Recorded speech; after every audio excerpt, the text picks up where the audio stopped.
Assalamualaikum warahmatullahi wabarakatuh. Halo Sobat Desa, berjumpa lagi di channel Kemal Pasya, sahabat belajar desa buat kalian semua. Kali ini saya akan bacain pertanyaan dari Sobat Desa dan coba jawab sesuai dengan yang saya tahu. Gak usah lama-lama lagi, kalau kalian udah subscribe channel ini, channel Kemal Pasya, mari kita langsung aja analisa pertanyaannya. Yuk.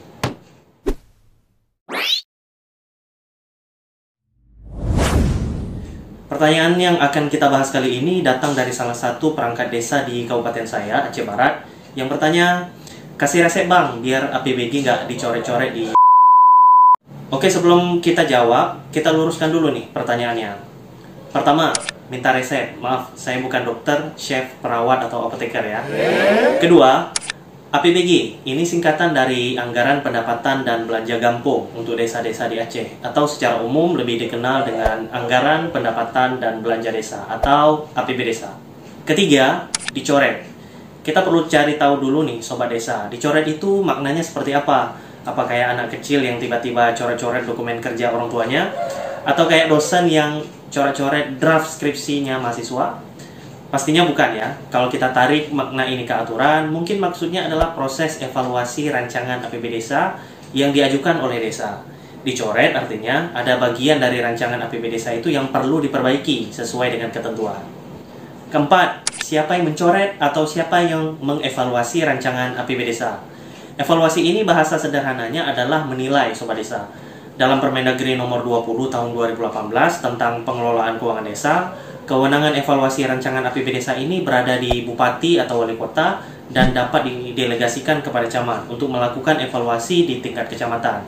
Oke Sobat Desa, kita kembali ke pertanyaannya. Jika saya boleh generalisir bahasa pertanyaannya, mungkin kira-kira gini ya. Bang, gimana caranya supaya rancangan APB Desa kita lulus dari proses evaluasi? Baik yang dilakukan di kabupaten kota atau yang dilakukan di kecamatan. Gampang kok Sobat Desa. Kalau kalian baca Permendagri nomor 20 tahun 2018 tentang pengelolaan keuangan desa yang tadi, pada pasal 31 ayat 2 di sana disebutin kalau rancangan APB Desa yang sudah disusun harus mengacu ke peraturan Bupati Wali Kota tentang pedoman penyusunan APB Desa. Bahkan hal-hal apa saja yang akan dievaluasi oleh kabupaten kota atau kecamatan juga sudah ada panduannya di dalam lampiran Permendagri itu Sobat Desa. Apa aja kisi-kisi evaluasinya? Ini dia. Pertama, aspek administrasi. Ini mencakup kelengkapan data dan informasi tentang dokumen pendukung rancangan APB Desa. Misalnya, keputusan musyawarah BPD dan berita acara hasil musyawarah, pembahasan dan penyepakatan rancangan APB Desa. Ini dokumen paling penting Sobat Desa, karena jadi bukti bahwa kepala desa dan BPD udah sepakat dengan isi rancangan APB Desanya. Contoh lain, dokumen RKP Desa. Ini juga dokumen pendukung yang penting Sobat Desa. Pastikan kegiatan yang ada di rancangan APB Desa kalian juga ada di dalam rancangan RKP Desa. Ada juga misalnya dokumen hasil analisa kelayakan penyertaan modal BUMDes. Kalau desa kalian ada alokasikan anggaran untuk penyertaan modal bagi BUMDes misalnya, dokumen ini wajib untuk dilampirkan. Intinya, usahakan semua dokumen pendukung ini disiapkan sebelum atau bersamaan dengan penyelesaian rancangan APB Desa ya. Jadi pas kalian bawa rancangannya ke dinas atau kecamatan, dokumen-dokumen pendukung ini juga ikut dilampirkan, Sobat Desa. Kedua, aspek legalitas. Ini lebih ke ragam peraturan yang menjadi dasar untuk menyusun rancangan APB Desa. Biasanya dicantumkan pada poin mengingat di dalam rancangan peraturan desa tentang APB Desa. Apa saja yang harus dicantumkan? Ya, semua aturan yang menjadi dasar penyusunan APB Desa, mulai dari undang-undang, peraturan pemerintah, peraturan menteri, misalnya peraturan menteri desa PDTT yang ngatur tentang prioritas penggunaan dana desa, peraturan daerah, peraturan bupati atau wali kota misalnya yang ngatur tentang penetapan besaran dana desa, ADD, penetapan standar harga barang dan jasa di desa, pedoman penyusunan APB Desa, dan lain-lain, serta peraturan-peraturan lainnya. Pastikan semua referensi aturan-aturan yang tadi penulisannya benar ya Sobat Desa. Ketiga, aspek kebijakan. Kalau bagian yang ini mencakup penilaian tentang apakah rancangan APB Desa kalian udah konsisten dengan substansi dan materi yang ada di RPJM Desa maupun RKP Desa. Misalnya di dokumen perencanaan kalian, arah kebijakan prioritasnya adalah rencana membangun sarana pertanian dan peningkatan produktivitas petani misalnya. Maka rancangan APB Desanya juga harus sesuai dengan itu. Keempat, aspek substansi anggaran. Nah, kalau ini lebih teknis biasanya, karena menyangkut dengan tata cara penempatan anggaran pada pendapatan, belanja, dan pembiayaan. Apakah porsi 30% belanja maksimal di APB Desa udah teralokasikan? Apakah pemilihan kode rekening kegiatan dan belanjanya udah cocok?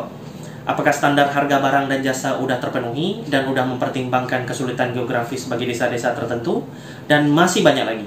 Sobat Desa, keempat aspek tadi udah dirangkum daftar atau checklistnya pada tabel pedoman evaluasi rancangan APB Desa yang bisa Sobat Desa lihat di halaman 70-73 di Permendagri nomor 20 tahun 2018 yang tadi. Ya, idealnya sih memang perlu dipelajari bagaimana cara menyusun rancangan APB Desa sesuai ketentuan. Sering-sering konsul dengan pendamping desa, unsur kecamatan, dan pihak kabupaten kota ya, Sobat Desa. Terus usahain untuk nyusun rancangan APB Desanya lebih awal, Sobat Desa. Idealnya jika RKP desa kalian bisa selesai tepat waktu di bulan September, lanjutin segera nyusun APB desanya, biar rancangannya bisa segera disepakati di bulan Oktober dan lanjut dievaluasi oleh kecamatan atau dinas di kabupaten kota.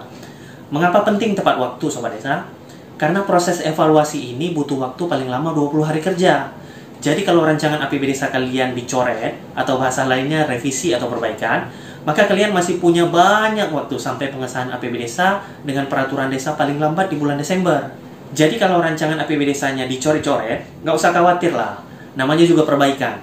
Selama coretannya sesuai dengan aturan dan nggak ganggu hasil musyawarah desa, nggak masalah itu. Mumpung jadi bahan belajar juga di masa depan. Iya kan, Sobat Desa? Oh ya, satu lagi Sobat Desa.